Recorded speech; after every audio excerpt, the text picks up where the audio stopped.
Welcome, welcome আগুন। চাচা আসসালামু আলাইকুম। ওয়ালাইকুম আসসালাম, কেমন আছো? আছি ভালো। আগুনকে আজকে আগুন লাগছে।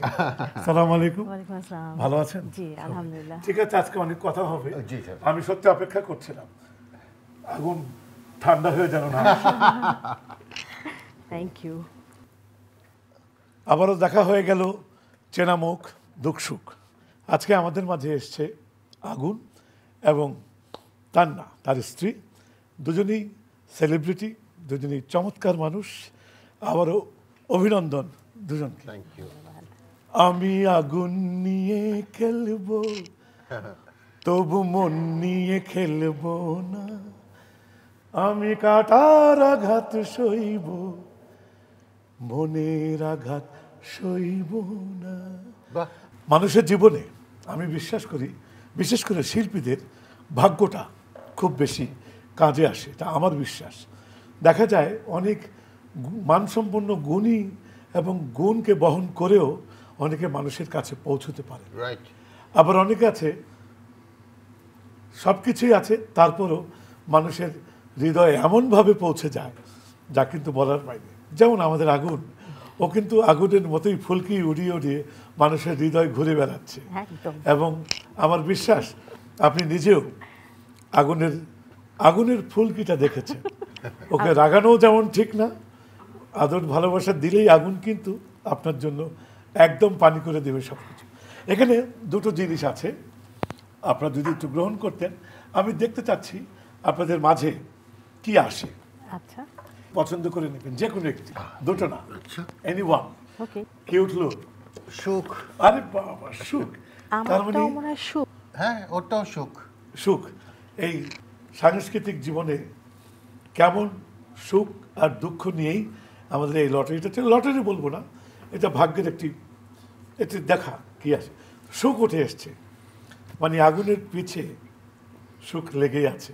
উফ। আগুন যে ধ্বংস করে তা কিন্তু নয়, আগুনের তাপও মানুষের জীবনে দরকার, নাহলে সূর্যের এত কদর হতো না। আচ্ছা, এনিওয়ে, আজকে দুজনের থেকে আমরা দুটো স্মৃতি শুনবো এ যাবৎকালে সঙ্গীতকে রিলেট করে, যে কোনো একটি মনে থাকার মতো একটি স্মৃতি। ওকে।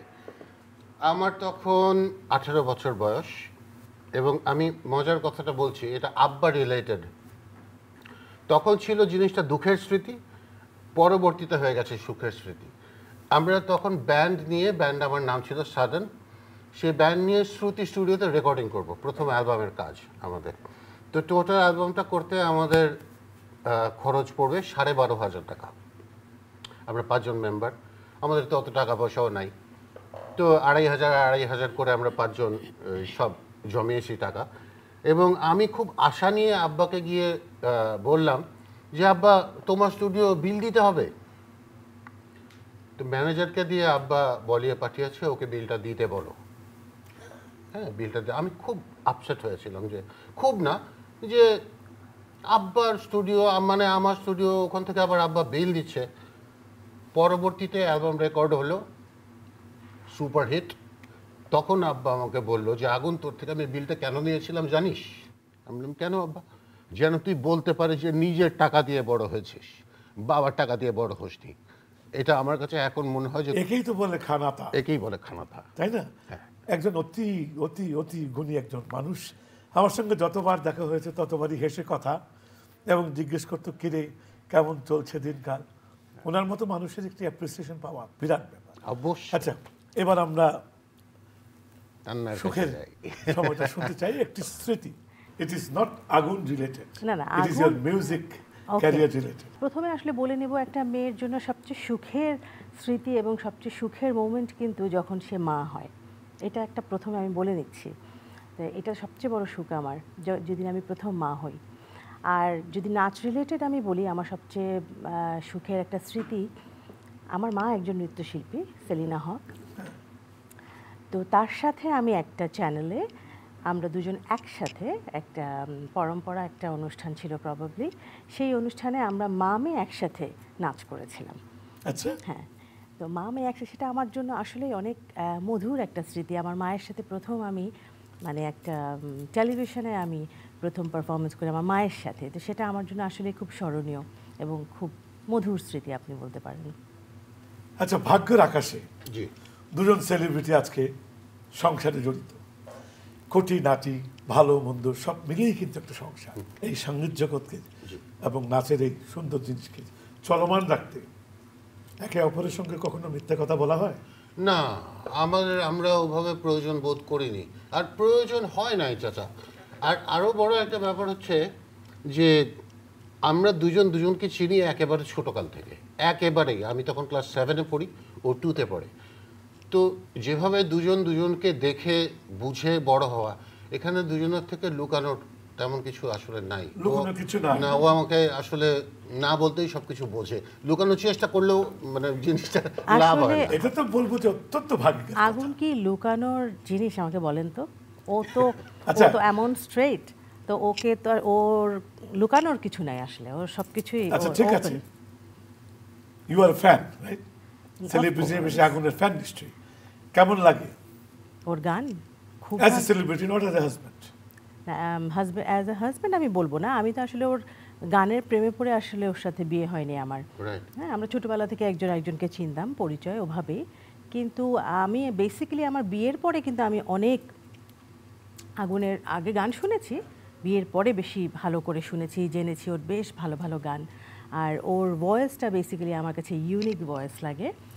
অফকোর্স ও একজন অনেক বড় মাপের একজন শিল্পী, আমি অবশ্যই ওর একজন ভক্ত।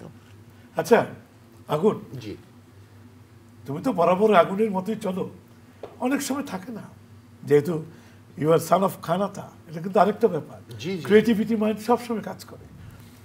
অনেক সময় দেখা যায় তোমার স্ত্রী, সে নিজেও একজন সেলিব্রিটি, দেখা যাচ্ছে রিহার্সালে কোনো একটা ভুল হচ্ছে বা কিছু শুধরিয়ে একটু মন চাইছে, এমন কখনো হয়েছে যে বলা হলো তারপরও সে এটা পাত্তাই দিল না? না, আমি আসলে নাচ সম্বন্ধে তেমন কিছু বুঝি না। স্টেজে যখন দেখি, একটা জিনিসই আমাকে যে কোনো ডান্সারের অ্যাট্রাক্ট করে, সেটা হচ্ছে ফ্লেক্সিবিলিটি, যে আড়ষ্টতা, ওটা আমার চোখে পড়ে। কিন্তু এছাড়া আমি নাচের সম্বন্ধে তেমন কিছু বুঝি না, জানি না, তারপর আছে না একটা ভালো লাগার ব্যাপার, তোমার ভালো লাগা একটা সাধারণ দর্শক কখনো এক হবে না। ছন্দ, তাল, লয় কোনটা না তুমি জানো, শুধু তুমি ডিজাইনের কথাটা বলো, কোরিওগ্রাফির কথা, ওটাও আগুন খুব ভালো মতোই জানে। তো সেই জন্য বললাম, কখনো কি বলা হয়েছে দেখো তুমি এটা করলে ভালো করতে, এটা বোধহয় করলে ভালো? না না, ও আমার কিন্তু- থেকে এই ব্যাপারে অনেক বেশি ভালো বোঝে। আপনার ব্যাপারে তার প্রতি কোনো? তবে হ্যাঁ, আমি ভীষণ মানে আমি ক্রিটিক বলতে পারেন ওর। আমি কিন্তু বলি অনেক সময় আগুন না, গান নিয়ে আসলে আমি ওভাবে বলি না, কারণ আমি ওকে বেসিক্যালি একজন সিঙ্গার হিসেবেই জানি, খুবই ভালো একজন গায়ক। গান নিয়ে আমি বলি না, ও অনেক ভালো গান করে। আমি তো আর গান নিয়ে অত বুঝি না, তবে হ্যাঁ সুর তাল লয় সম্পর্কে যেহেতু ধারণা আছে বলি, কিন্তু আমি ওর অভিনয় নিয়ে বলি অনেক আচ্ছা, সময়। তাহলে বলতে হয় যে দুজনের প্রচন্ড understanding. Are you sure? Yes, I am sure. হওয়ার তো কথা না, খুব সেলিব্রিটিদের তো খুব একটা হয় না, কেন না? না, না, না। একটা ছোট্ট জিনিস কিন্তু কাজ করে, যদি সে কখনো জনপ্রিয়তা একটু ঊর্ধ্বে যায়, আগুন যদি একটু ঊর্ধ্বে যায়, কিছু না কিছু খোঁচা মারেই। সেটা মনে হয় চাচা একই প্রফেশনে থাকলে হতো। ও তো নাচ নিয়ে আসে, আমি গান নিয়ে আসি, এই জন্য দুটোর সাথে দুটো ক্ল্যাশ করে না। যখন জনগণ তাকে ঘিরে ধরে, ফটোগ্রাফাররা ঘিরে ধরে, তোমার কাছে যখন সাংবাদিকরা যায়, কোনোই কি তফাৎ লাগে না? না, আই ফিল প্রাউড। মজার ব্যাপার হচ্ছে আমাকে কোনো জনগণ ঘিরে ধরে না, আমাকে কোনো ফটোগ্রাফাররাও ঘিরে ধরে না, বিকজ আমি আসলে নাচটা এমন একটা জগৎ, আমি অনেক বেশি স্টেজ পারফরমেন্স করি। হ্যাঁ, আমার টেলিভিশন আছে, করি, বাট নাচের শিল্পীরা কিন্তু ওই পর্যায়ে কিন্তু মানে ফেমাস আপনি বলতে পারবেন না যে আমাকে মাস পিপল আমাকে চেনে, আসলে তা না, যেটা সত্যি। বাট আমার মিডিয়া লাইনে আমাকে অনেকেই চেনে, যারা শিল্পী তারা অনেকেই আমাকে চেনেন, তো সেই হিসেবে আমার সেই পপুলারিটি, ও তো একজন অনেক পপুলার। বাংলা ভাষায় একটি কথা আছে, এক ঘাটে দুই ভাগ, কিন্তু শান্তি মতো পানি খেতে। রাইট, কথাটা ঠিক। এখানেও কি তাই? না, ওই যে আবার বললাম চাচা, আমাদের দুজনের পথ তো ভিন্ন। হোক না, দুজনেই তো বাঘ। একজন বাঘ, একজন বাঘিনী। এনিওয়ে, যতদূর বুঝতে পারলাম এই দম্পতিতে কোনো সংঘাতের সুযোগই নেই, না। তাই না? আচ্ছা, একটা পরীক্ষা হয়ে যাবে। জি আগুন, তুমি মনে করো তুমি হাজার দর্শকের সামনে গান গাচ্ছ, 60% মোমেন্ট, আচ্ছা। তাদের থেকে অনুরোধ আসলো আগুনের ওই গানটা, রোমান্টিক গানটা শুনবো। হ্যাঁ। আমি, you are one of the audience, হ্যাঁ, এখানে বসেই শুধু কল্পনার উপরে আমি দেখতে চাই আগুন গান গাক, আমি যতই অ্যালার্ট করি না কেন আমি চোখের ভাষাটা বোঝার চেষ্টা করব। ওকে আগুন, সিং। ও আমার বন্ধু গো, চিরসাথী পথ চলা, তোমার জন্য গড়েছি আমি মঞ্জিল ভালোবাসা। চমৎকার চমৎকার। আচ্ছা এবার এটি দেখতে চাই বসেই কিছু নাচের মুদ্রা, চোখের একটি ভঙ্গি অডিয়েন্সের সাথে। আগুন দেখুক এবার, তারপরে আমার প্রশ্নটা আসবে। বসে বসে দেখে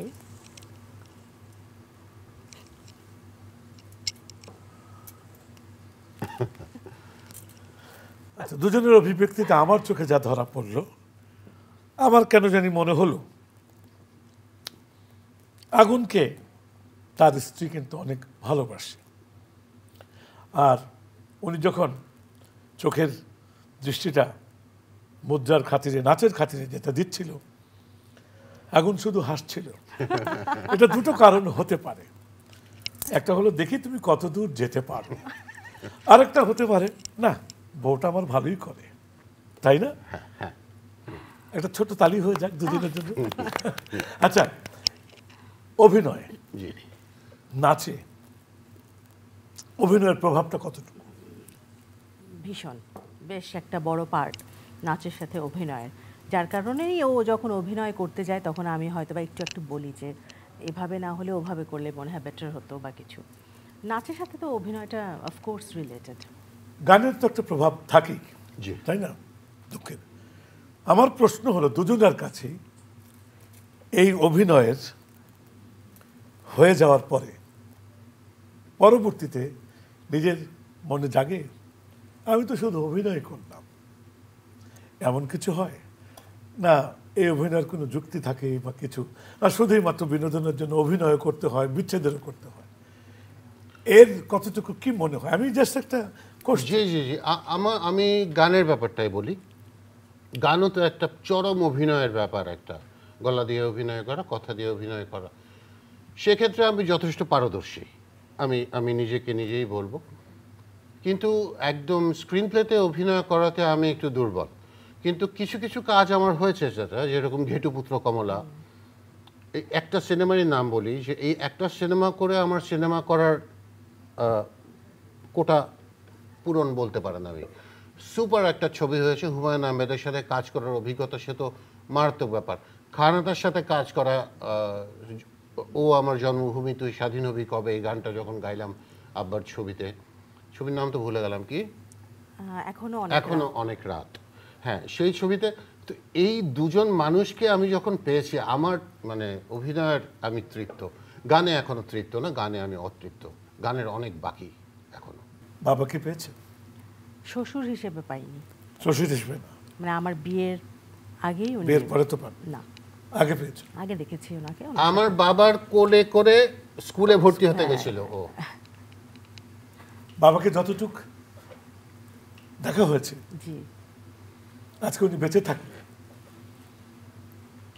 কতটুকু আদর পেতেন? শ্বশুরবাড়ির প্রত্যেকে আমাকে এত আদর করেন, আব্বা যদি বেঁচে থাকতেন নিশ্চয়ই আমাকে অনেক আদর করতেন। তবে আমি এটুকু বুঝি, ছোট খানাতে তো এই যে বসে আছে এখানে, এর অ্যাপ্রিসিয়েশন পাওয়া, এর ভালোবাসা পাওয়া মানে ওই শ্বশুরেরা আদর ভালোবাসা পাওয়া, এটা একদম চরম সত্যি কথা। নাহলে এই একটি জায়গায় মানুষ অভিনয় করতে পারে না যেখানে সংসারের প্রতি মায়া মমতা এবং সত্যিকারের ভালোবাসাটা লুকিয়ে কদিন মাত্র মানুষ চলতে পারে, একদিন দুদিন তিন দিন এরকম পারে না। তো আগুনের যতটুকু আমি দেখলাম এই বসে, আমার মনে হয় আগুন লাভস ইউ ভেরি মাচ। আচ্ছা, বাবাকে মনে পড়ে? তা তো পড়বেই চাচা, তা তো পড়বেই, তার পথেই তো চলা। তাদের বললে আরো ভালো হয়, আব্বা আম্মা, তাদের পথেই তো চলছি। এটা প্রসঙ্গত আরেকটা কথা বলি, এখন আপনার ইন্টারভিউটা তো চলে গেছে এত থার্ড ক্লাস একটা পর্যায়ে যে আপনার প্রশ্ন হয় যে আপনার ব্যাগে কি আছে, আপনার ব্যাগটা একটু দেখি, প্রাইভেসি, আপনি মাসে কত টাকা কামান, মানে একদম সকল থার্ড ক্লাস একটা পর্যায়ে গেছে। তো আমি কেন কথাটা বলছি সেটা হচ্ছে যে ভালো ভালো ইন্টারভিউগুলো যখন আসে, এই যে আপনি যেরকম ইন্টারভিউর আগে বললেন নো প্রাইভেট কোয়েশ্চেন্স, এই মানে ব্যক্তিত্বগুলো খানাতার থেকে দেখেছি। চার্লটন হেস্টন যখন এসেছিলেন 10 কমান্ডমেন্টসের হিরো, তখন সারা ঢাকা শহরে এফডিসির মধ্যে খোঁজা হচ্ছে যে উনার ইন্টারভিউ নিবে কে, খানাতা ছাড়া আর কেউ ছিল না। তো সেই বাবার পথেই তো হাঁটছি। আরেকটা মজার কথা বলি, ওই যে থার্ড ক্লাস ইন্টারভিউগুলোর মধ্যে মাঝে মাঝে আমাকে জিজ্ঞেস করা, একবারই মনে হয় জিজ্ঞেস করা হয়েছিল, কে জিজ্ঞেস করেছিল, আমি তার নামটা বলে তাকে আরও সম্মানিত করতে চাই না, জিজ্ঞেস করেছে যে বাবার মতন হতে পেরেছেন। ওটা থার্ড ক্লাস কোয়েশ্চেন। আমি তখন তাকে উত্তর দিলাম, তোর প্রশ্নের মধ্যে তো ভুল আছে, আমি তো বাবার পথে হাঁটছি না। My father was not a singer, I am a singer. এবং আল্লাহর রহমত চাচা, আমি যদি ফিল্ম মেক করতাম, মানুষ কিন্তু তখন কম্পেয়ার করতো, সত্যজিতের ছেলে সন্দীপকে যেরকম করে কম্পেয়ার করে, ব্যাস আর কিছুই হলো না তার জীবনে। আমি ভাগ্য ভালো কেন যে আমি গানের পথে গেলাম এবং আল্লাহ আমাকে গানের পথে সব কিছু দিলেন, এই জন্যই মনে হয় কম্প্যারিজনটা আসে নাই আমার আব্বার মধ্যে। আব্বার মতো বট গাছ হয়ে দাঁড়িয়ে আছে, আমিও তার নিচে। I grew up. আমার যেটা বিশ্বাস, যতটুকু আমি ওনাকে চিনি, তোমার প্রতি তার দৃষ্টিটাই ছিল, আমার ধারণা, বাবা তুমি তৈরি হও এবং নিজেকে গোছাও, এই বংশের নামটাকে ধরে রাখো, এটাই আমার ধারণা। আচ্ছা, আমাদের বৌমাকে যেটা প্রশ্নটা করব, এখনই কি নাচা হয়? জি, আমার সেরি তো মানে যেটা পেশাগত আর কি। জি জি আছি এখনো। তাতে সংসারের কোনো সমস্যা হয় না, কাজ সময় দিতে বা কিছু করতে? আসলে বাচ্চারা বড় হয়ে গেছে তো। এমন কোনো পরিস্থিতি হয় না যে আজকে আগুনের একটি প্রিয় সময়, জন্মদিন বা কিছু, ওদিকে কমিটমেন্ট হয়ে আছে না, পাবলিকলি? আমি আসলে ওই দিকগুলো একটু মেনটেন করি। আমার বাসায় আমার বাচ্চাদের কিংবা আমার আগুনের বা কারো যদি এরকম জন্মদিন কিংবা আমাদের অ্যানিভার্সারি, ওগুলোকে প্রাধান্য দেই। তখন আমি ওই দিনটাতে আসলে কাজ রাখি না, এটা আমি করি। আচ্ছা, একটু সত্যি কথা বলতে হবে, একেবারে সত্যি কথা, যেটা সাহস অনেকের নেই, অনেকে বলতে পারে না।